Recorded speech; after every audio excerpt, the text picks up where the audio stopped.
Hey guys, what's up? Kelvin here. Today we're going to be looking at the second protocol that we're going to be looking at in our CCNP series on route summarization, which is BGP. So, if you're coming into this video, I'm assuming that A, you already understand the basics of route summarization, and if you don't, there's a link in the description down below to a CCNA video I did on the fundamentals of route summarization and how to do a supernetting. And that B, you understand the basics of BGP, so how it advertises networks and the syntax for some basic commands and stuff like that. So the last video we did was concerning Ospf route summarization. If you haven't seen that video, by the way, go ahead and check the description below for a link to it. But in my opinion, BGP route summarization is actually kind of easier than Ospf route summarization to grasp, because with Ospf summarization, you have all these rules surrounding the fact that the routers in an area had to have the same LSDB. This was why we couldn't do intra-area summarization. It was why we only could do either inter-area summarization or AS external summarization with Type 5 LSAs.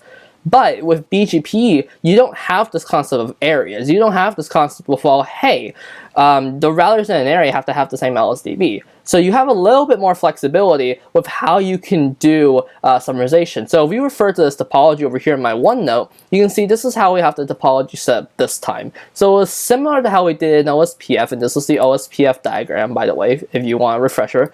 So this is similar to how we did in Ospf. So the way this works, if I bring up my marker here, these two are neighbored together and these two are neighbored together. So this is AS 1000, 2000, and 3000. So basically it's their router number times 1000 is their AS number. So 1 is not neighbored with 3. It's important to keep that in mind. And I did that just so we have some more control over router 2, because right now, as it is, router 2 is the one that's relaying all of router 1's loopbacks to router 3. So as you can see, I've already done quite a bit of the configuration here. So on router 1, I've made network statements for all the loopbacks, and I created a neighbor statement on all of these routers so that R1 would neighbor of R2 and R2 would neighbor of R3. By the way, if you want to check out this lab, I posted a GitHub link to the YAML file that comes out of the CML lab, because this is running in Cisco Modeling Labs. So if you want to go ahead and check that out and replicate this yourself, go ahead and check out the description below. So just to keep the video short, I'm only going to cover 2 of the ways in BGP that you could perform route aggregation, which is BGP's name for route summarization. So I'm going to cover the aggregate-address command, and I'm going to cover a method that you can use where you create a static route for a summary network and then advertise that into BGP. So because I don't want to make this video too long, although there are other ways that you could conceivably do it, I'm only going to cover these 2. So the first method involves the aggregate-address command. So if I go into my BGP configuration mode and go router BGP 1000, and I say question mark, we can see up here we have an aggregate-address command. Configure BGP aggregate entry. So let's go ahead and do that. It sounds cool, right? Aggregate-address. And I have to give it the aggregate address. So if you missed the Ospf video, all of these can be summarized into 50.0.0.0/29 because there are 8 of them, and /29 supports 8 addresses. Its block size is 8. So if I say 50.0.0.0, 255.255.255.248, which is the mask for /29, I say question mark, you can see that there's a bunch of options here. Now I'm going to just go ahead and hit enter.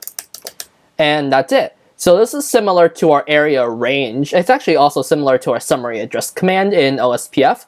But if I do a show BGP star all right now and just go ahead and view the BGP table, we can see that right here there is a 50.0.0.0/29 route. And if I go into router 2's rib, its routing table, and I look, we can see there's a BGP route for 50.0.0.0/29 via 10.12.12.1.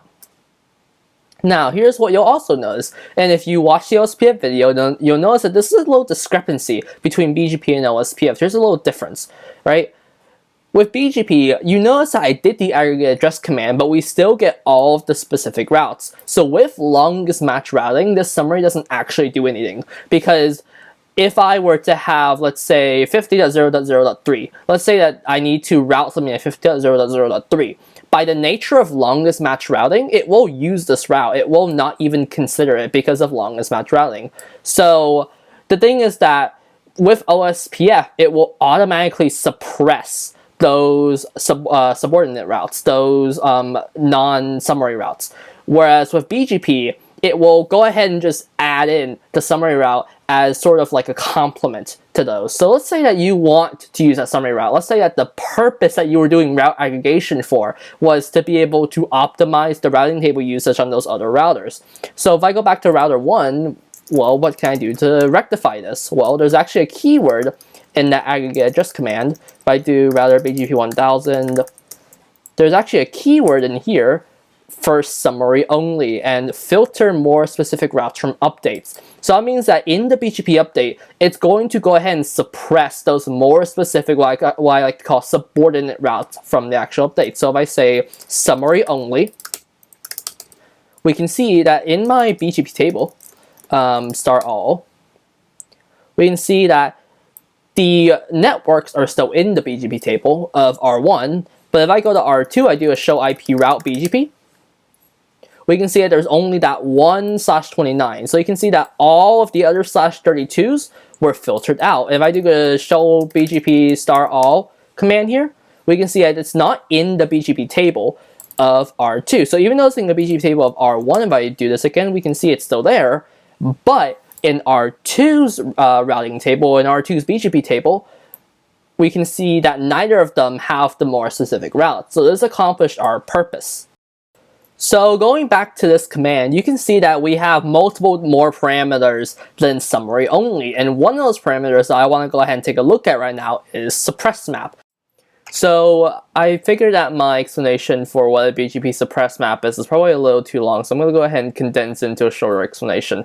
Essentially, whereas summary only, as we saw in the previous example, will filter out all specific routes that are matched by an aggregate address, with a suppress map, we can be more specific about that suppression. So with a suppress map, we can say only want to suppress 2 of the more specific routes and let the rest of them through. So that's all a suppress map is. Anyway, back to you, Kelvin, from a few days ago with the example for how a suppress.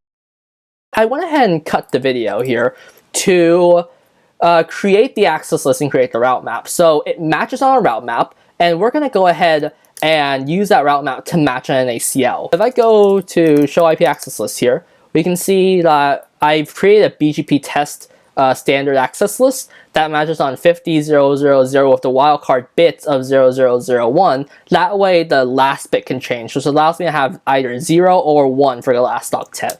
Now if I do a show route map, we can see that I have a route map of the same name, BGP test, and my match clauses are IP address BGP test. So I'm matching on that ACL for a route map. Now if I go back into router BGP 1000, so what's going to happen is BGP is going to use this route map and it's going to match a bunch of things against it, right? And the route map is going to return true for 50.0.0.0 and 50.0.0.1. What this means is that BGP is going to, in turn, block those 2 networks from being advertised. So if I do a suppress map and then BGP underscore test, we're going to say complete. Now if I do a show BGP IPv4 unicast here, we can see that all of our networks are here. So we may think this may have not worked. But if we go to router 2 and I do a show IP route BGP, we can see here, right, we've got the summary route, but then we don't have 50.0.0.0/32, and we don't have 50.0.0.1/32. Our first /32 route starts at 50.0.0.2. So what this means is that our suppress map worked. And if I do a show BGP IPv4 unicast, we can see that this confirms our suspicion. 50.0.0.0 and 50.0.0.1 specific routes were never advertised to R2 and therefore will never be advertised to R3. So you can see there that summary only and suppress map are actually really similar in that their entire goal is just to block the specific routes from the being advertised. The only difference is that with summary only, we're just applying a catch-all there. We're just applying a net that's discriminate to none. That's just blocking absolutely everything. Whereas with our suppress map, we're giving ourselves a little more flexibility with, hey, don't filter everything. I just want to go ahead and filter some of this, but allow the rest of it through. So following that, I just wanted to note, and I'm not going to do an actual demonstration of it just for time's sake, but I just wanted to note that you can. Here under the neighbor configuration, you can see there's an unsuppressed map keyword, and what you would use that for, you tie it to a route map. What you would use that for is, let's say that you want to suppress, so you want to do summary only, right, to suppress all of the specific routes. But let's say you have multiple neighbors, and there's this one neighbor that you want to have the specific routes for. So neighbor 1, neighbor 2, neighbor 3, they can have the summary route only, but you want neighbor 4 to have the specific routes too. Well, you can go under neighbor 4's configuration and give it an unsuppressed map so that neighbor 4 would have the specific routes. So although there are a lot of parameters under that aggregate-address command, I won't cover them all just because they get into more advanced functionality. The last thing we're going to cover today in this video is the other way that we can do a route aggregation. So I covered the aggregate-address command, but because of how the BGP network command works, there's actually another way we could do it. So in BGP, our network command matches on a route in the routing table and injects it in a BGP table. This is different from our IGPs. Our IGPs, EIGRP, Ospf, RIP, etc., will use their network segments to match on an interface that can then participate in the process. So because BGP uses that special network command, we can go ahead and just create a static route that goes into a routing table and then have BGP pick up on that static route and advertise it into BGP and inject it into a BGP table. So if I say IP route and then specify our summary network, our supernet, so 50.0.0.0, 255.255.255.248, well, now I have to specify a next hop, and well, you might be asking, what do we specify? I mean, those networks are all on this router. I can't specify 127.0.0.1 because it'll say invalid next hop address. So there's actually a special interface on iOS, you may have used it before, that will let you drop anything that gets routed to it. And that interface is null 0. What null 0 does, more specifically, is it creates a CEF adjacency, a null adjacency for the network that you specified. If I do a show IP route, static, we can see static 50.0.0.0/29 is directly connected null 0. So you might be asking at this point, well, okay, so we can create a static route for the summary network and put in and have the next hop as null 0. But if you're wondering, well, doesn't that mean that when let's say that loopback 2, let's say there's a packet coming in for loopback 2, but doesn't that mean that this summary route is just going to drop it because it matches it? Well, hold on there, not so fast. Let's think about our rules of longest match routing. When a packet comes in, right, the router is going to examine the routing table. It's going to look for the route that best matches that packet's destination, right? So let's say a packet has a destination of 50.0.0.2. Well, it's going to say, okay, well, this matches, right? Because 50.0.0.0/29 it does match 50.0.0.2. But look at this, we have 50.0.0.2/32 right here. So it's not going to use the static route. Oh, no, it's going to use this more specific route because it's a better fit. So that's why we don't black hole our traffic, because that would be a problem, right? But we don't, because we have this connected route here that works, right? That matches that packet. With that being said, we've got a static route here. Now we can go into BGP. I'm going to make sure real quick that I don't have my aggregate address command in there. I do, so let's go ahead and take that out. So I'm going to just go ahead and say network 50.0.0 mask 255.255.255.248. Show BGP IPv4 unicast. So we can see now that we've got the static route in there that's being advertised. If I say R2 clear IP BGP star in to go ahead and do a route refresh. There we go. So we have this BGP route for 50.0.0.0/29. And if I wanted to, I could go in and clear out all of these network statements. Or alternatively, I could use a route map to go ahead and selectively decide what neighbors get the more specific routes and what neighbors only get the summary route. So because this is just a regular old BGP route, the static route that we created and injected into BGP, we can go ahead and apply any manner things against it. The same exact things that we could apply to our specific routes. We can use a route map to set the community and stuff like that, and we don't have to do it using the aggregate-address command, which is nice.